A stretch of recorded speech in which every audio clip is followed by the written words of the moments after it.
लोकक्रांती news मध्ये आपलं स्वागत आहे। तर श्रीगोंदा शहरातील गट नंबर 1121 ही माझे खापर पंजोबा धाकूजी सकाराम ताडे यांनी खरेदी खतांनी सन 1919 मध्ये विकत घेतलेले आहे।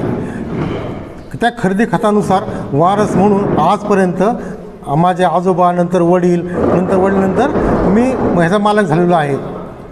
तदनंतर आमच्याच भावकीमधील नंदुकुमार त्रिंबक ताडे हे बेकायदेशीररित्या ह्या जमिनी बळकवण्याचा प्रयत्न करायत। तो कसा की नंदुकुमार ताडे यांच्या असं दाखवतो, तो म्हणतो की धाकूजी हा माझाच खापरपांजा आहे। तर तो त्याचा ज्याचा तो खापरपांजा आहे तो धोंडीबा आहे।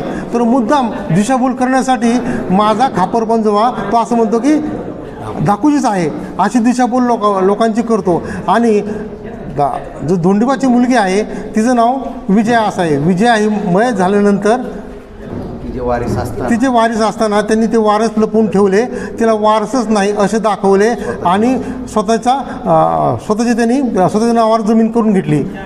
जमीन करून घेतल्यानंतर आता म्हणतो की गट नंबर 1121चा मी स्वतः एकटाच मालक आहे, बाकीचे कुणीही नाहीत। आणि जो काय प्रत्येक वेळेस भावनिक मुद्दा करतो की मंदिराची जागा 1121, मंदिराची जागा 1121 नाही, तर मंदिराची जागा ही 2048 आहे, सिटी सर्वे नंबर 2048 आहे। आणि 1919च्या खरेदी खात्यामध्ये हे दोन्हीचा व्यवस्थित उल्लेख आहे। म्हणजे त्यावेळेस जे आता सध्याचा जो गट नंबर आहे 1121 त्याचा जुना सर्वे नंबर 1207 होता, त्याच्यामध्ये व्यवस्थितरित्या उल्लेख केला आहे जमीन कोणती आणि मंदिर कोणतं। तर जे 2048 आहे ते मंदिर आहे, मंदिराची त्यांची चतुर्सीमा त्या खरेदी खात्यामध्ये दिसत आहे आपल्याला। आणि जागेची आपल्याला जी काही जमीन आहे त्याची पण चतुर्सीमा टाकलेली आहे, वेगवेगळी आहे, दोन्ही चतुर्सीमा वेगवेगळ्या आहेत।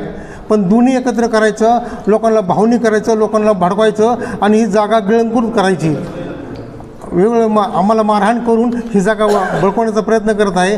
तरी आम्हाला न्याय देण्यात यावा ही नम्र विनंती। नमस्कार, मी बाप्पू माने। आज मी एक पेपरमध्ये एक बातमी पाहिली माझ्या विरोधात। मी मंदिराची जागा खरेदी केली।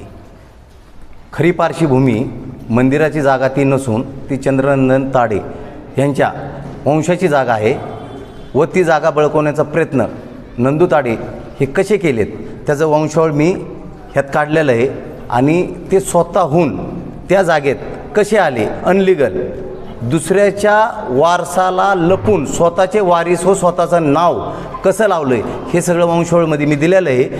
तिसरा मुद्दा असा आहे की जे शिंदेसाहेब आहे, एकनाथ शिंदेसाहेब जे माजी मुख्यमंत्री, त्यांच्या लेटर पॅडवर तहसीलला कसं दहशत दाखवून ती कशी जमीन गिळायची हे राम मंदिराच्या नावाखाली त्यांचा प्रयत्न चालू आहे।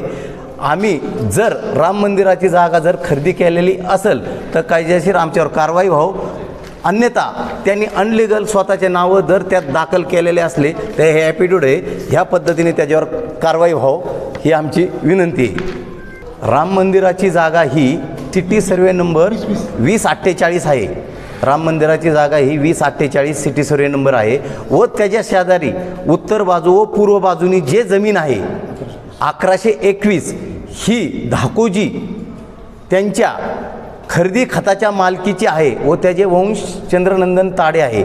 ह्या जमिनीत नंदू ताडे कोणत्या पद्धतीने आले हे तुम्हाला मी ह्या कागदानुसार दिलेलं आहे। स्वतःच्या कुठल्या तरी पुण्यामध्ये चुलत बहीण आहे, तिला वारस नाही व त्या वारसाला आम्हीच वारस आहे असं म्हणून स्वतःच्या बहिणीचं स्वतःचं व भावाचे नावं टाकून खोटे ॲफिडेविट करून तहसीलदारला फसून स्वतःचा उतारा तयार करून धर्मादाय आयुक्ताकडे दाखल केलेलं आहे की ह्या जमिनीला कुणी वारस नाही आणि ही जमीन राम मंदिराचं आहे अशी दिशाभूल करण्याचा प्रयत्न नंदू ताडे यांचा चालू आहे।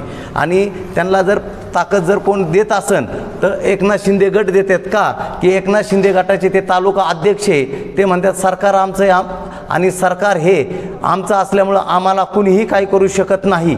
मी त्यांना म्हणलो संविधान हा सगळ्यात श्रेष्ठ आहे, सरकार आज आहे उद्या नाही, तरीही सुद्धा ते जुमानत नाही। ते म्हणतात तुम्ही येऊन दाखवा आमच्या जागेत, तुम्हाला तुमच्या पद्धतीने आम्ही तुम्हाला त्याचं उत्तर देऊ, ह्या पद्धतीने धमकवतात। आता आमची मागणी एवढीच आहे, जर प्रशासनाने ह्याच्यावर कठोर कारवाई ह्याची चौकशी करून जर नाही केली तर आम्ही आझाद मैदानाला पुढचं उपोषण करणार आहे। लोकक्रांती न्यूजसाठी किशोर मचे, श्रीगोंदा.